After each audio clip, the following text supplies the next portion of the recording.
ריבונו של עולם, ריבונו של עולם, תודה. מלך מלכי המלכים, הקדוש ברוך הוא, אדון עולם, ריבונו של עולם, ריבונו של עולם, תודה. תודה אלוהי בין לבבות בעמים שעזרת לי. Shalom Uvracha, friends. We're going to be starting in just one more minute. Thank you so much for joining us. הצלת אותי, שימחת אותי, ריפאת אותי, שמרת עליי, עודדת אותי, אני תודה.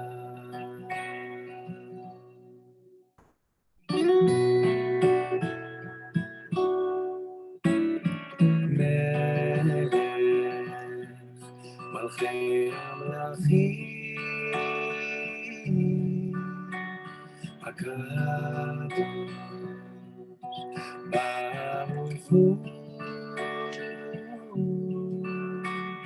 אדון עולם, ריבונו של עולם, ריבונו של עולם, תודה. תודה אלוהי בין לבבות בעמים שעזרת לי, תמכת בי, הושעת אותי, הצלת אותי, שימחת אותי, ריפאת אותי, שמרת עליי, עודדת אותי, אני.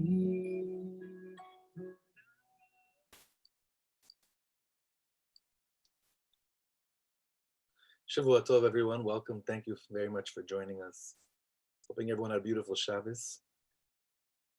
Let's get right to it. Let's sing a strong nigun and go into tonight's learning. I want to dedicate tonight's learning for the Elui Neshama of the brother of our dear friend Esti Solomon, Israel ben Avram David. His Yortzeit is later this week. And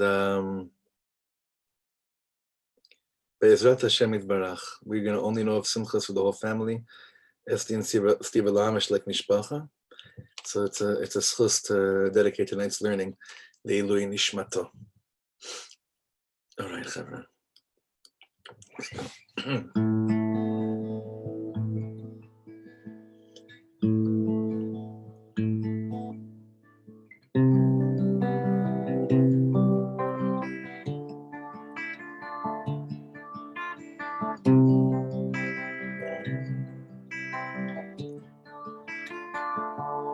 So this is a new nigun that came down while we were recording last week, while we were preparing all the Hanukkah stuff, which we began to send out information for earlier.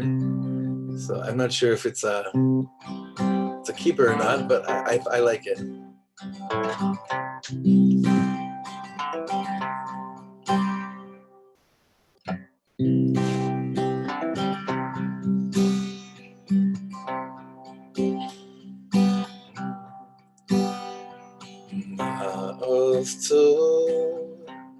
Yeshua Silechana Leshabeh Tikon Beis Tefila Sivisham Toda Nezabeha Ma'oz Tzur Yeshua Silechana Leshabeh Tikon Beis Tefila Sivisham תודה נזבח. לירס תכין מטבע, מצורם לבח. אז אגמור בשיר מזמור, חנוכת המזבח. לירס תכין מטבע, מצורם לבח. אז אגמור בשיר מזמור, חנוכת המזבח. יבנים נקבצו עלי ארצי, בימי חשמנים ופרצו, חיימס מגדלי ותימו כל השמונים.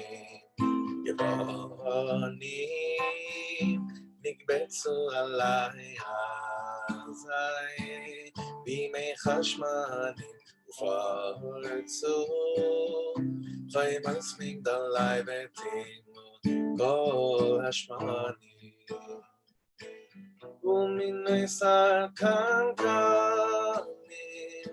נעשה נץ לשוישנים, בני בינה ימי שמיינה קבו שירו דננים.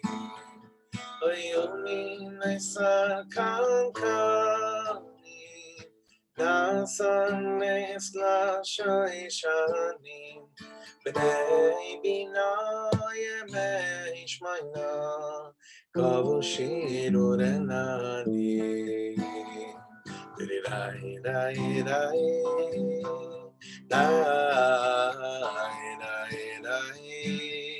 די די די די די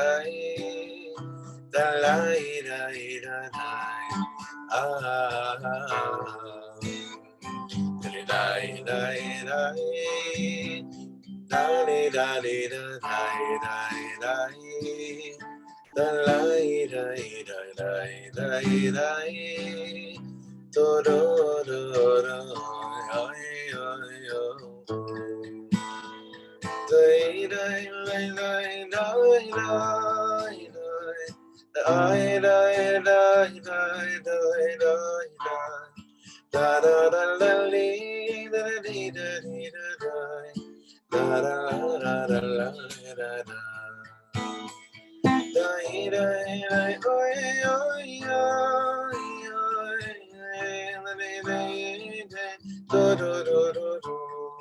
אז אגמור בשיר מזמור, חנוכת המזבח.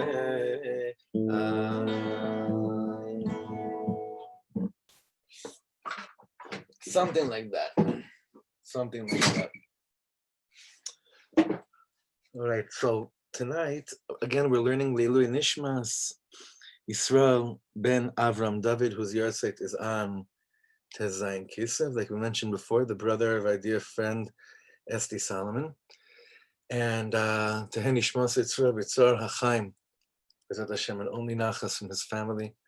And Shbi Amelit Yosher for open up all the gates pre-Hanukkah that are, we know, need to be open. We're longing for them to be open. And tonight we're going to try to open as much as we can. Try to do the best that we can. So as you saw the label of the title of tonight's shir, Serving the Ribono Shalom with your Yetzer Hara, it really is basically continuing the theme that we've been speaking about in the last few weeks. And that is the concept of serving HaKadosh Baruch Hu. It's called the post-despair avodas Hashem. This place that we are frequently visiting. Sorry, excuse me. In fact, I would say the place that's not full of despair is a place we sometimes meet. It's something we sometimes visit. So how do we take things tonight to understand what does it mean to serve the Ribono Shalom with your Yetzer Hara? Tonight we're going to start off by reading a letter, a very, very encouraging letter, a letter written by Reb Nassim to his son Reb Yitzchak. And in this letter, it's almost as if we're reading words that you and I are craving to hear from our authority, from our parental figure. And really, what we're longing to hear from the Ribbono Shel Olam. Wouldn't it be amazing if we heard from HaKadosh Baruch Hu the following words? It's not your fault. Can you imagine? Can you imagine going through this world and hearing from the Ribbono Shel Olam the words, it's not your fault? That's very interesting. Like right now, for instance, online, I'm giving a shir and I don't see anybody because everyone's camera is off. And I'm trying to think like, oh, Yvei, what did I do? And I'm hearing the voice saying, it's not your fault. It's okay. People are just, the cameras are coming on slowly. I knew I could figure out a way to do that. It's just less slowly like this. But we all wish, we crave to hear that voice, right? It's not your fault. Things are crazy. It's very difficult. It's very wacky out there. Okay, so now having said all that, I want us to hear how Reb Noson's son must have heard from his father what it means that it's not your fault, why the world is so crazy. So if you look at this first makor, the first source that you have in front of you, and this is from the famous Sefer of the letters, Healing Leaves, Alim Litrufa, and Reb Noson says it so beautifully to his son. Mamash, it's kedai to one day get through all the letters.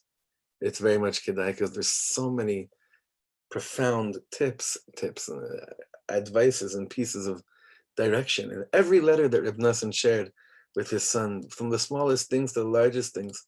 It's just incredible. So Reb Noson says like this: Aval ze tzrichim liskor bechol prat atabni. There's something I need you to remember at all given times, my dear son. She'en yodim klal, that you never know. We don't know anything. Ve'incha yodea ma she'en ata yodea, and you don't know what you don't know.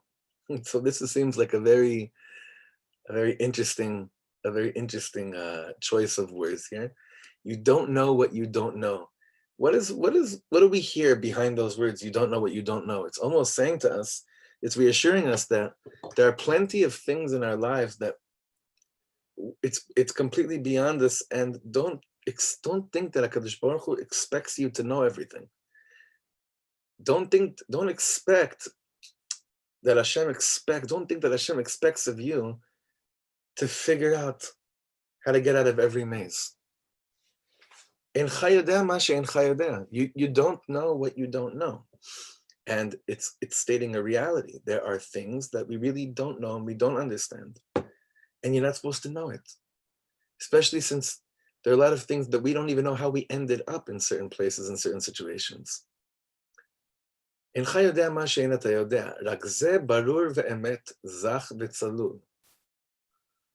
But one thing you should know with utmost truth and calmness,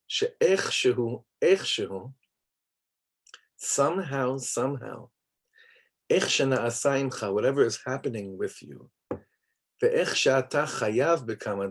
the fact that you are chayav in certain things, that's also a truth that, we have to do tshuva for certain things. But then he says, like here, and I had it in bold typing, but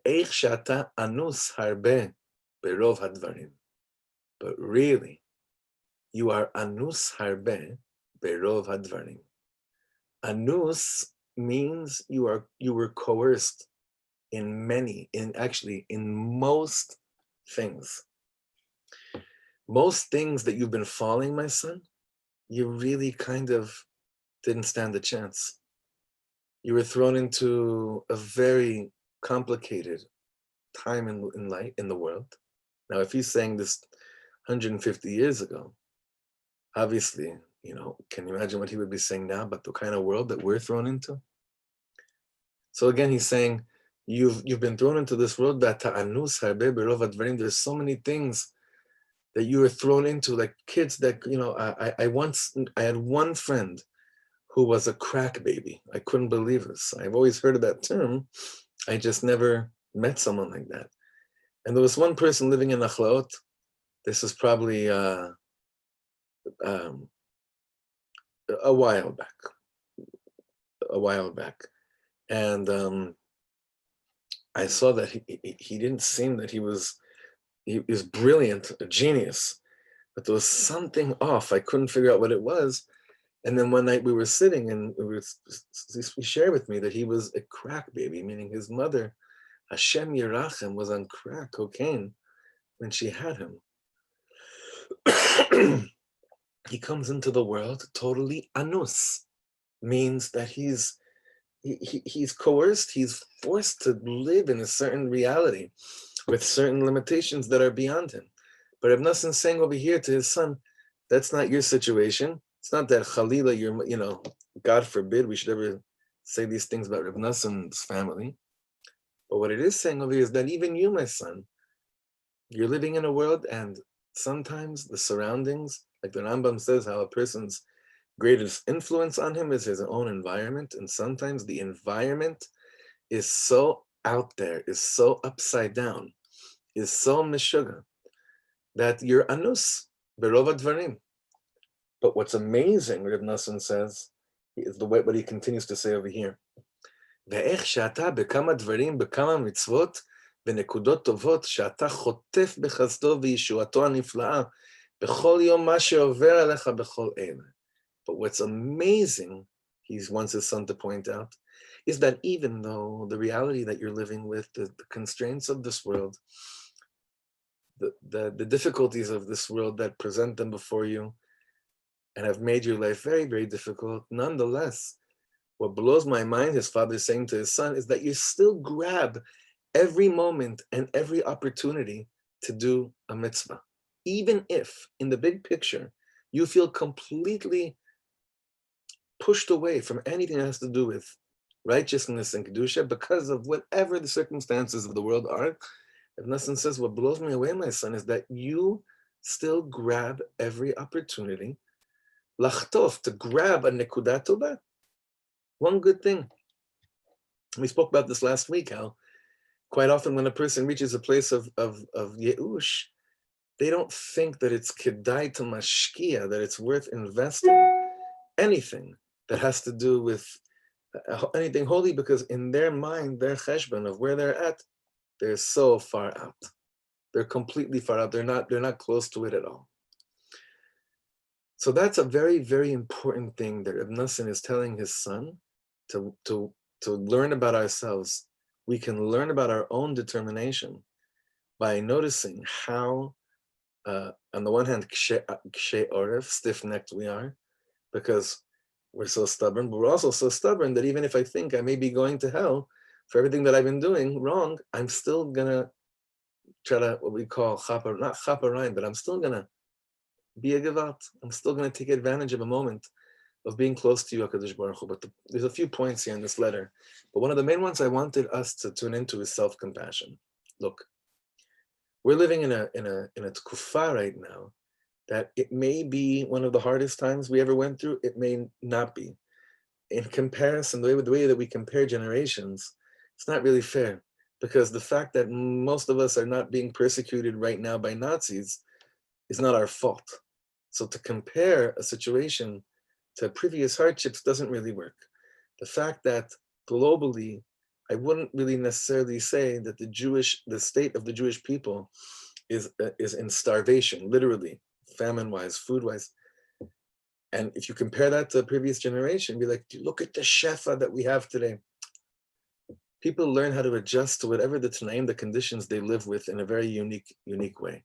The shaila is our hearts. The question is, are we more oppressed inside than we ever were before? Are we enslaved more than we ever have been inside?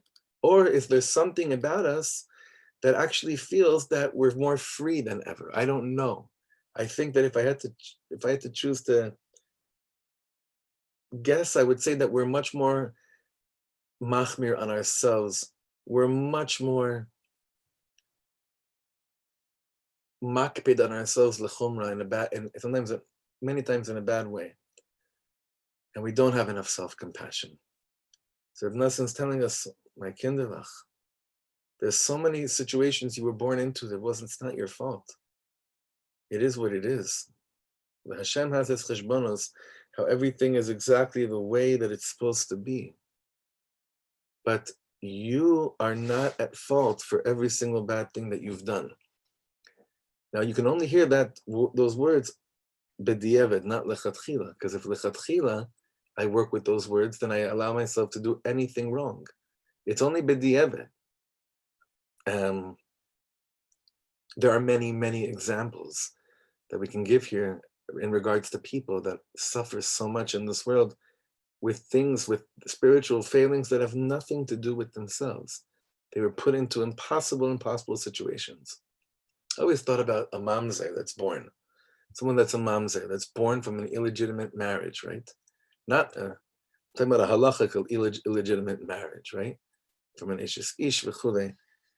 What did this neshama do? It's anus. It was thrown into this world, and it had nothing.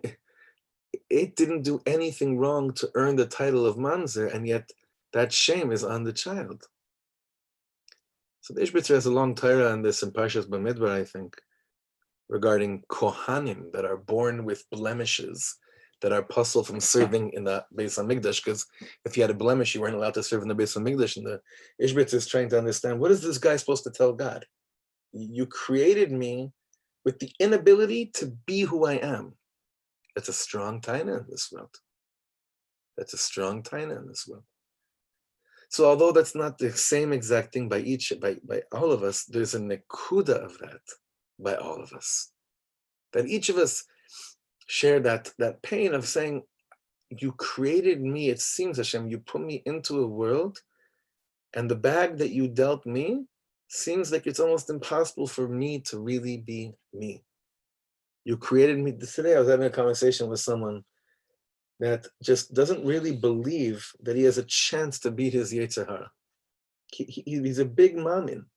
He really believes in the Ribono Shel Olam and the Torah, and an amazing, amazing person. They do not believe that they've been fed, they've been put into a scenario in life that gives them a chance of being them. I know what we always say. We usually, not always, but we usually go to the place of God doesn't put you through tests that you can't conquer. But we've seen already that there is a world that says, I don't know about that, like the Eish Kodesh telling God from the Warsaw Ghetto, certain things we just can't go through. But for now, leaving philosophical inyanim aside, let's go into Likutei Eitzos, Yischaskus Os Lamed Zayin. This is Reb Nachman's words of is amazing guidance to us how to get ourselves strong. Now, this piece, I came across this once in the waiting room by Rav Yaakov Meir Shechter. There's like a side room right before you go inside the room with Rav Yaakov Meir sitting there. That room is literally Reach Gan Eden. It's a scent of Gan Eden. Nothing's wrong in that room. It's hard to describe. It's almost you could touch the air. The air is holy. You could smell Gan Eden. I know that sounds really trippy, but it's mamish the way it was. And we're waiting, and right before we walked in, I opened up one of the svarim there to learn with the Chavra. And Rav Yaakov Meir was reminding us from Rav Nassim to say, stop living in a reality where you think that you created the Yetzer Hara.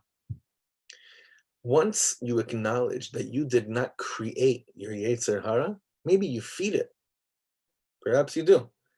But the creating it in its essence, don't be such a big Baal Gaiva. So you read that and you think, like, who thinks they created their own Yetzer Hara? Many of us get very confused in this matter. What happens to a person when they realize they didn't create their own Yetzer Hara? They cut themselves proper and measurable slack. Because there's something now that I can do with the concept of looking at the Yetzer Hara a little bit differently. Look what Rav Nachman says. V'hu ma'ila gedola ksheyesh adayin Yetzer Hara la'adam. Ki az yachol la'avod oto yitbarach im ha'Yetzer Hara dafka. When a person kind of wakes up and calls things a spade for a spade, and it kind of like gets a taste and declares, I spot you, Yetzer Hara. I see this is you. This is not the real me. The real me wants nothing to do with this, but here you've shown up. I spot you.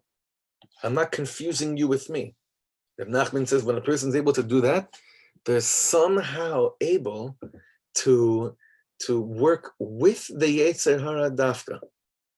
Ve'im ein Yetzer Hara, now look at these words. Ve'im ein Yetzer Hara, if a person does not have a Yetzer Hara, la'adam en avodato nechshevet klal.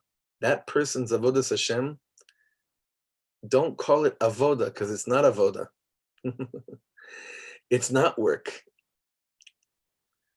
Only if a person has a Yetzer Hara, it's an amazing thing. Only if a person has a Yetzer Hara and he works with it to try to elevate it and see how he can use it in their avodat Hashem, then that's considered avodah. But if you don't have a Yetzer Hara, don't call what you're going through avodah, because it's not. ובשביל זה מניח השם יתברך es היצר הרע שיתפשט כל כך על האדם. This is the reason why Hashem Yisbarach allows the Yetzer Hara to spread itself so much throughout human beings. וביותר על מי שחפץ באמת להתקרב אליו יתברך. And really, Hashem Dafka takes the Yetzer Hara and he spreads it all over those that really seek to come close to him. Why? Because the Rebbeinu Shalom wants that person's striving and longing to really be considered an avoda, an actual avoda. Afal pi, on the second line here, Afal pi she'al yedei hitpashtuto v'itgabruto kol kach hu mevi et ha'adam lema shemevi. And even though the Rebbeinu Shalom knows, remember he created the Yetzer Hara, the Rebbeinu Shalom knows what a person sometimes has to go through and how it falls. The kama avonot u'b'gamim gedolim. Sometimes it's a risk. Hashem knows this. It's a risk to have to allow man to be in touch with his Yetzer Hara, because sometimes it could just pull you down. Afal piche, nonetheless, hakol kedai etzlo yitbarach bishvil hatnu'a tova. By the Ribono Shel Olam, as crazy as your life has become by falling by the Yetzer Hara, one moment of lifting yourself up within the Yetzer Hara is worth it by the Ribono Shel Olam. Ma shebetokef hitgabruto shel Yetzer Hara mitgaber alav ha'adam be'ezot tnu'a uborach mimeno. Even if for one split second, you're able somehow to shut the Yetzer Hara up, even if 99% of the day you can't, but for 1% of the day you can, the nachas you give Hashem from that one moment of shutting up the Yetzer Hara, Reb Nachman says, was worth the whole thing. It was worth all the pain. Sheze yakar etzlo yitbarach biyoter meilu avadoto 1000 shanim bli Yetzer Hara. Do you hear what Reb Nachman says? That one moment of overcoming the Yetzer Hara is more precious by God than 1,000 years of a person that doesn't have a Yetzer Hara serving God. This is a mind-blowing concept. Again, a person that doesn't have a Yetzer Hara, it's hard to call what he does avodah. It's not work. It's not service necessarily. I don't know what you'd call it, but Reb Nachman is saying work. That one moment, like let's say, like I can't think we kind of gave this last year. Let's say you've mamish been doing an avera for 3 weeks straight, and then one day, at the end of the 3 weeks, you have this hirur tshuva, this moment of thinking, maybe it's kedai tonight not to do what I'm doing tonight. So the Yetzer Hara comes and whispers into your ear, what, you think now you're going to be such a holy frummy? Please, who are we kidding? You know that the last 29 nights, that's been the real you, right? But Nachman says, if you're able to not allow the previous 29 days to be today's slave driver, what the nachas you've given HaKadosh Baruch Hu is tremendous. And he continues, Ki kol ha'olamot lo nivreu ki im bishvil ha'adam. The worlds, everything we have here, was all created for man. Shekol ma'alato v'chashivuto hi machmat sheyesh lo yetzer hara kaze. Man's chashivut, the more important a person becomes, is only in relation to how much he was able to detect and conquer his Yetzer Hara and becomes stronger against it. V'hu mitchazek kenegdo. Al ken, kol ma shehu mitpashet biyoter v'yoter, kmo chen hu yakar be'enav yitbarach yoter. Kol tnu'a be'alma shehu mitchazek negdo.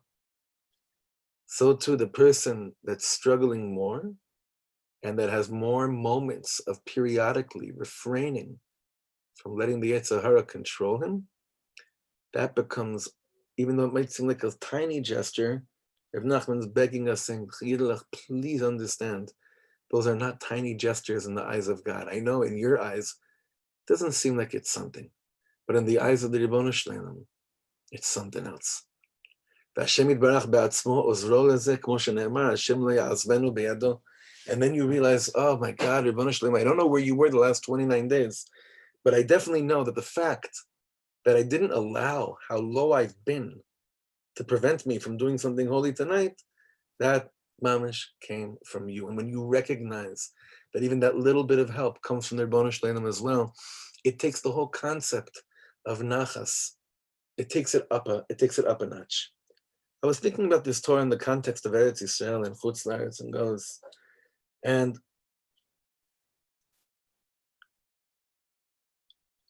I feel like I've seen something that was once a rare phenomenon. I see it now more and more. There are many people that are making aliyah at a later stage in life.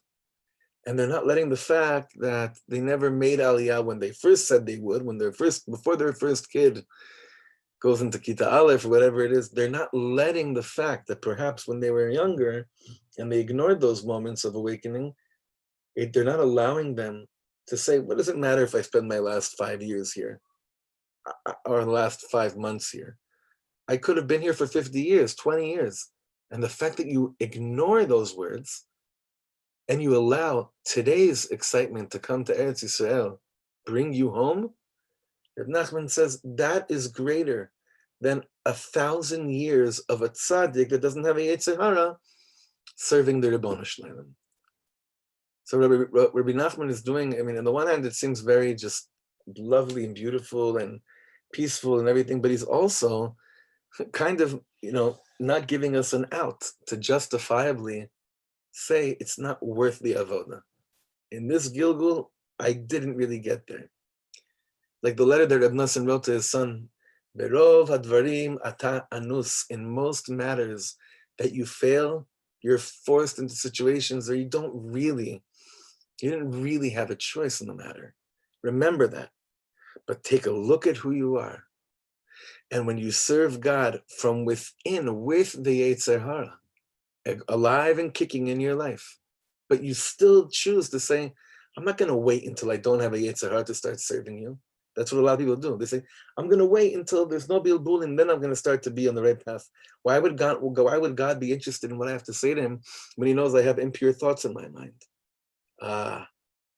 Dafka from there, dafka from that place, to look up, Esa Einai, to lift up your eyes and speak from there, that's greater than the guy that doesn't have Yetzer Hara serving God for 1,000 years. So you hear that these encouraging words of Reb Nachman and Reb Nosson, this is the Breslov medicine of today. Alavai, Be'ezer Hashem Yisbarach. These words will be taken to heart in a very, very passionate way.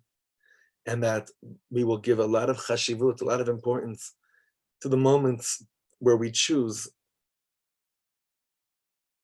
to take advantage of possibility of being a shtickle holy, of being a shtickle close, even though I was far all day long.